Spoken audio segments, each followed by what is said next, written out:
قیامت کے قریب بڑی بڑی نشانیاں آئیں گی، دجال آئے گا، دابۃ الارض آئے گا، یاجوج ماجوج نکلیں گے، پھر اس کے بعد سورج پچھم سے نکلے گا. یہ سب بڑی بڑی نشانیاں ہیں. یاجوج ماجوج تو مجھے حضرت بھی نہیں عیسیٰ پتا علیہ السلام کا نزول اس سے پہلے. یہ سب ہو جانے کے بعد پھر روئے زمین پر سے مسلمان ختم ہو جائیں گے.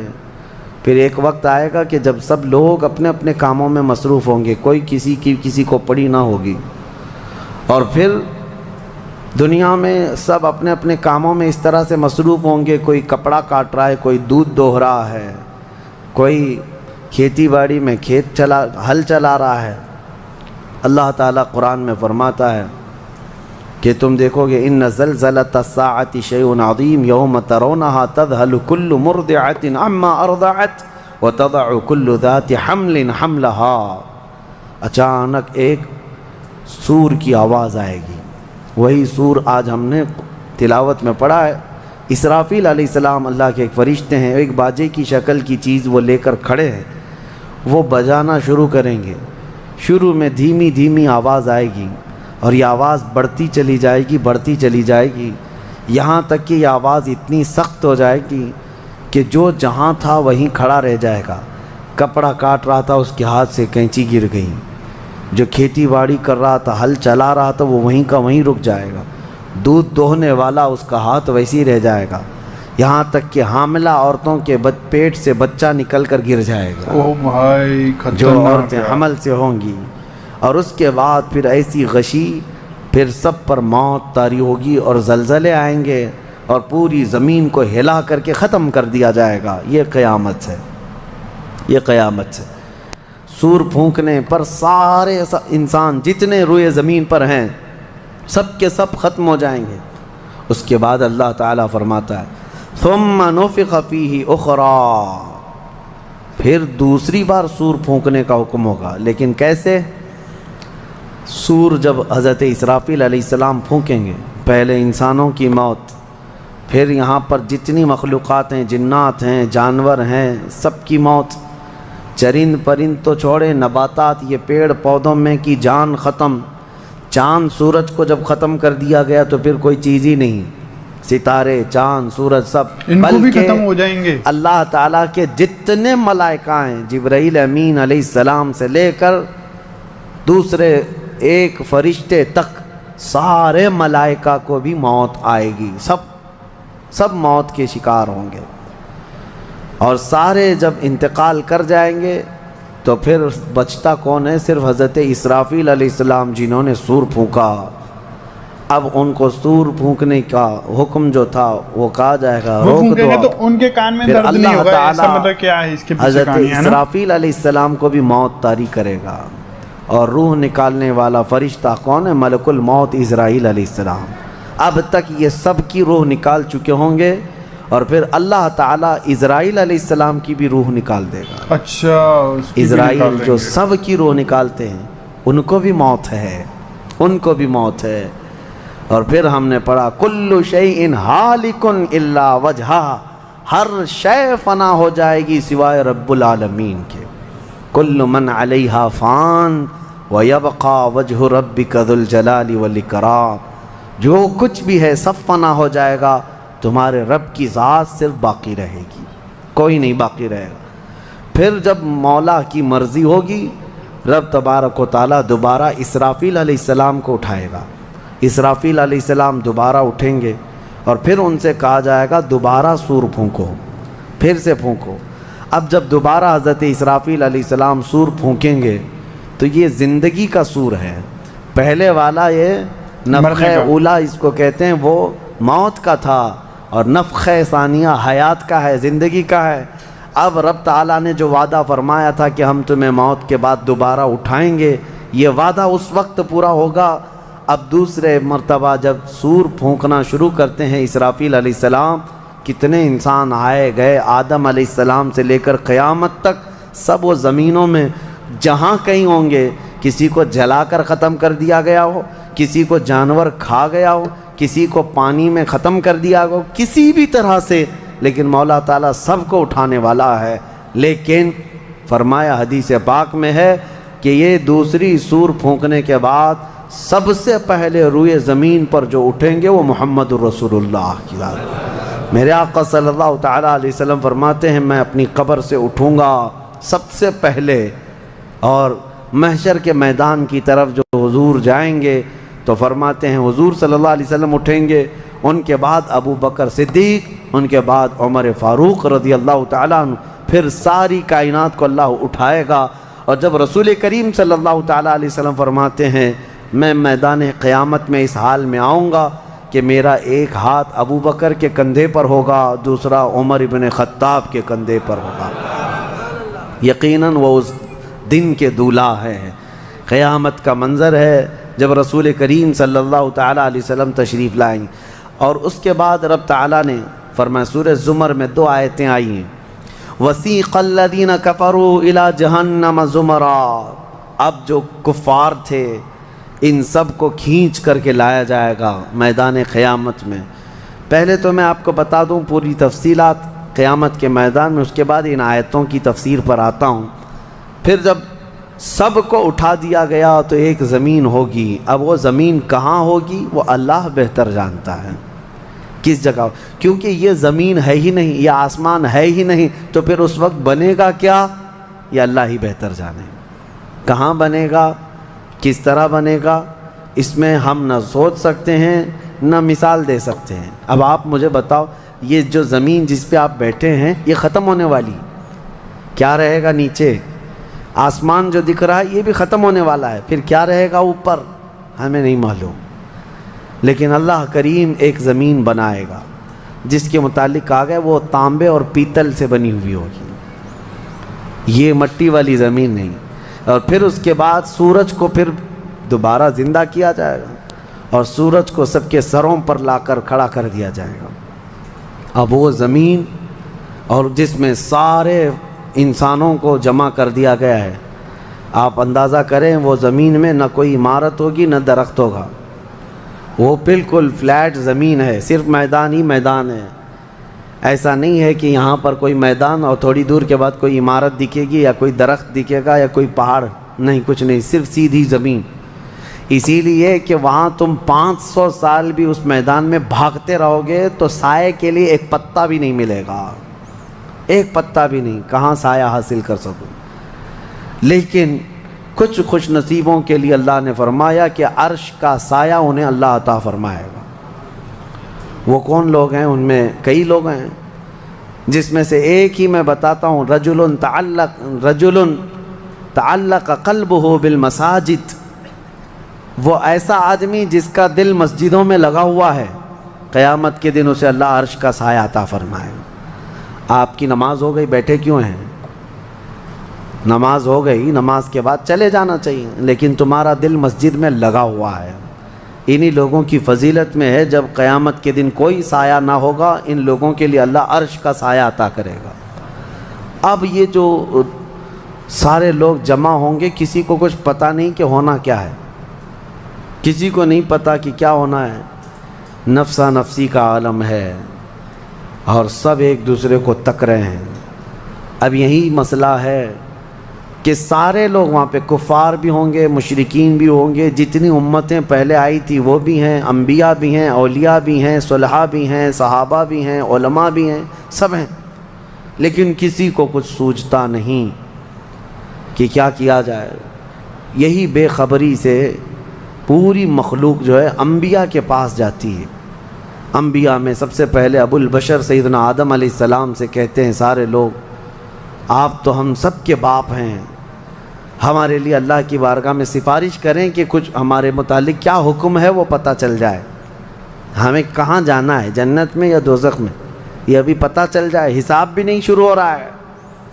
تو آدم علیہ السلام نے فرمایا، وہ فرمائیں گے کہ اے لوگو جاؤ، اس لیے کہ مجھے ڈر ہے اللہ کریم کی بارگاہ میں نے جنت میں وہ ممنوع شجر کا جو پھل کھا لیا تھا، مجھے آج بھی اس کا احساس ہے کہ کہیں رب تبارک و تعالیٰ مجھے اس پر عتاب نہ فرما دے، جاؤ کسی اور کے پاس۔ جتنے نبیوں کے پاس یہ قوم جاتی تھی وہ انبیاء کرام یہ کہتے آج ہمیں خوف ہے اللہ کریم کی بارگاہ میں، وہ قہار ہے، وہ جبار ہے، اور میں نے آج ایک آیت یہ بھی پڑھی ہے سورہ مومن میں، اللہ نے فرمایا لمن الملک اليوم، اس دن یہ آواز آئے گی آج کی بادشاہت کس کی ہے، آج کی بادشاہت کس کی ہے؟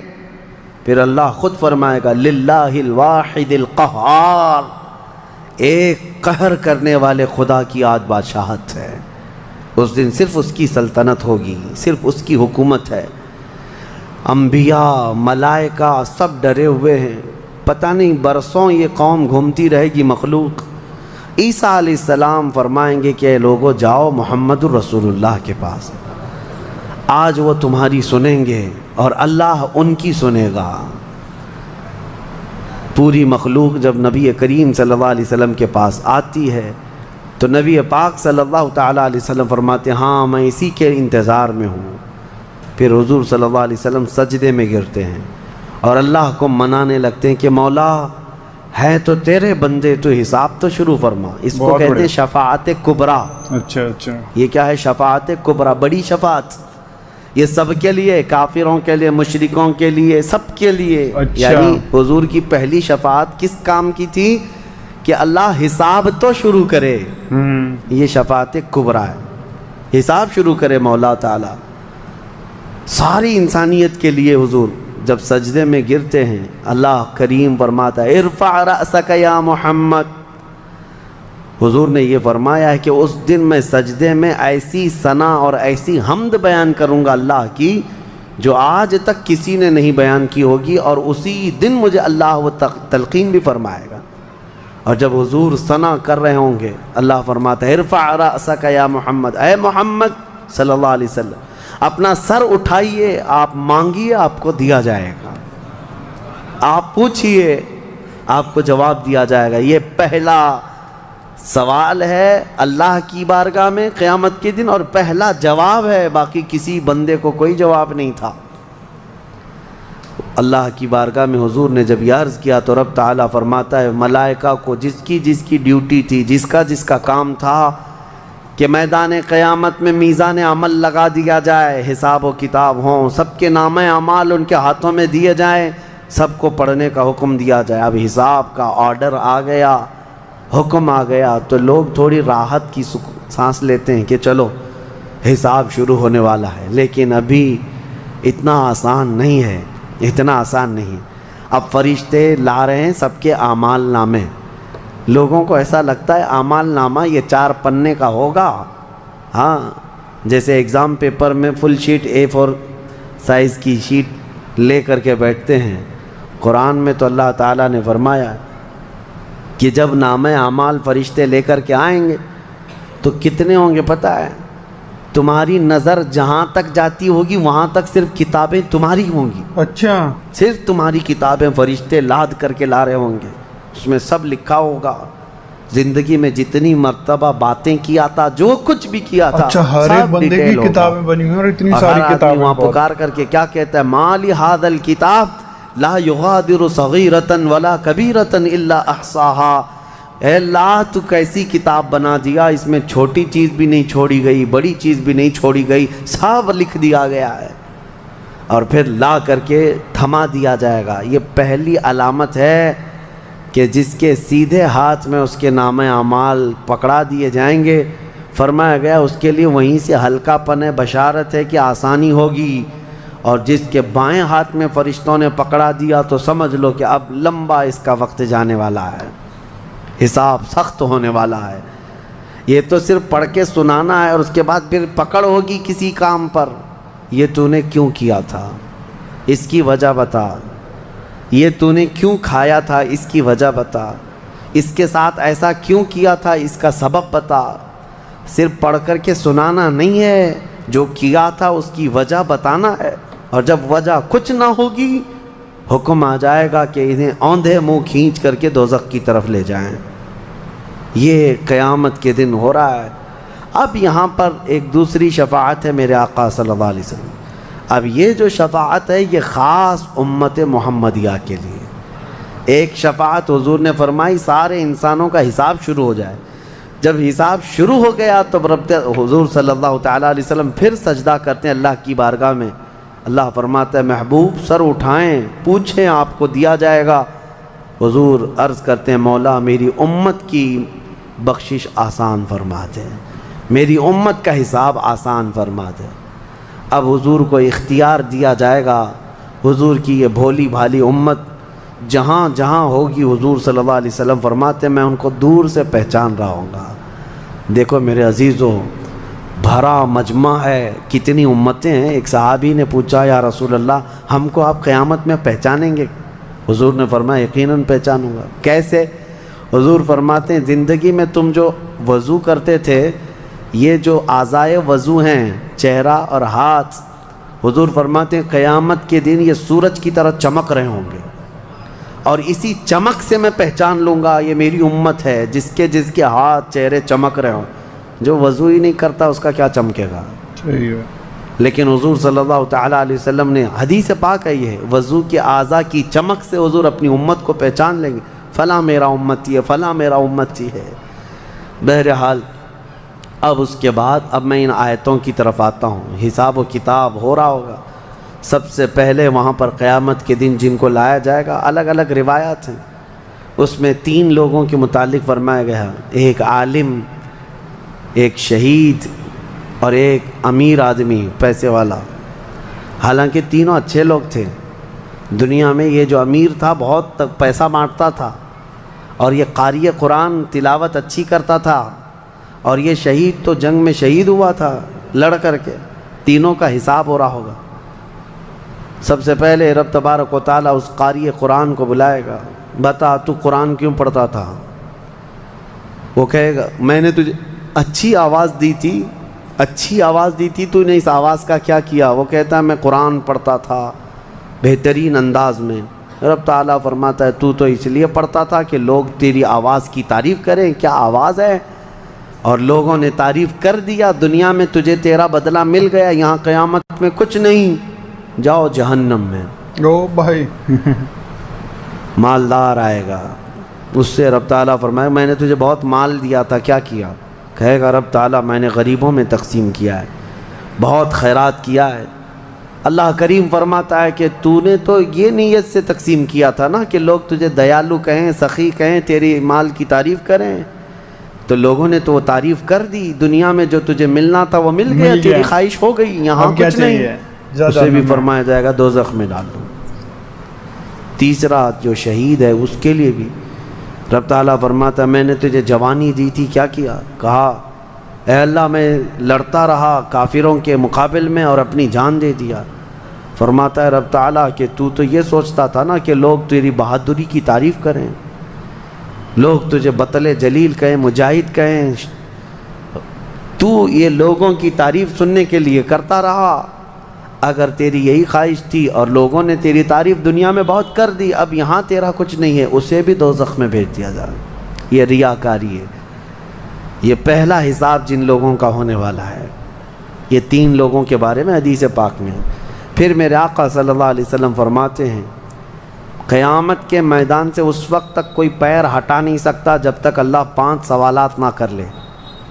ان میں سے پہلا سوال یہی ہے کہ اللہ فرمائے گا میں نے تجھے جوانی دی تھی، تو نے کہاں خرچہ کیا؟ یہ ہر ایک کو بتانا پڑے گا، ہر ایک کو بتانا پڑے گا۔ اب آپ اپنی اپنی تیاری کر لو کہ کہاں کہاں خرچہ کیا، اللہ کو مجھے بتانا ہے۔ آج اگرچہ تم ہماری باتوں کی طرف توجہ نہیں کرو گے، کیئر نہیں کرو گے، لیکن ایک دن وہ آئے گا جب تمہیں اللہ کی بارگاہ میں کھڑے ہو کر اپنی جوانی کا پل پل بتانا ہوگا، وہاں کوئی چارہ نہیں ہوگا۔ وہی اب آیت کریمہ ہے وَسِيقَ الَّذِينَ كَفَرُوا إِلَى جَهَنَّمَ زُمَرًا حَتَّى إِذَا جَاءُوهَا فُتِحَتْ أَبْوَابُهَا وَقَالَ لَهُمْ خَزَنَتُهَا، کافروں کی جماعت کو فرشتے کھینچتے ہوئے دوزخ کی طرف لائیں گے۔ دوزخ کیسی ہوگی میں انشاءاللہ العزیز اس کو عرض کروں گا آخری میں، رمضان کے آخر میں، کیونکہ یہ جو عشرہ گزر رہا ہے یہ جہنم سے آزادی کا عشرہ ہے۔ کاش اللہ ہمارا نام بھی آزاد ہونے والوں میں شامل فرمائے کہ جہنم سے آزاد ہونے والوں میں ہمارا نام شامل ہو گیا تو پھر قسمت ہی قسمت ہے۔ جب لایا جائے گا دوزخ کے کنارے جماعت کی جماعتیں آ رہی ہوں گی، جماعت یہاں پر اللہ نے فرمایا زمرہ، زمرہ یعنی بہت کثیر تعداد میں جماعت کو کھینچ کر کے لایا جائے گا، پھر دوزخ کے دروازے کھول دیے جائیں گے، فتحت ابوابها، دروازے کھول دیے جائیں، وقال لهم خزنتها، اور جو دربان ہے دوزخ کے دروازے پر، حضرت مالک وہ فرشتے ہیں، بڑے سخت قسم کے فرشتے ہیں، وہ ان سے پوچھیں گے جو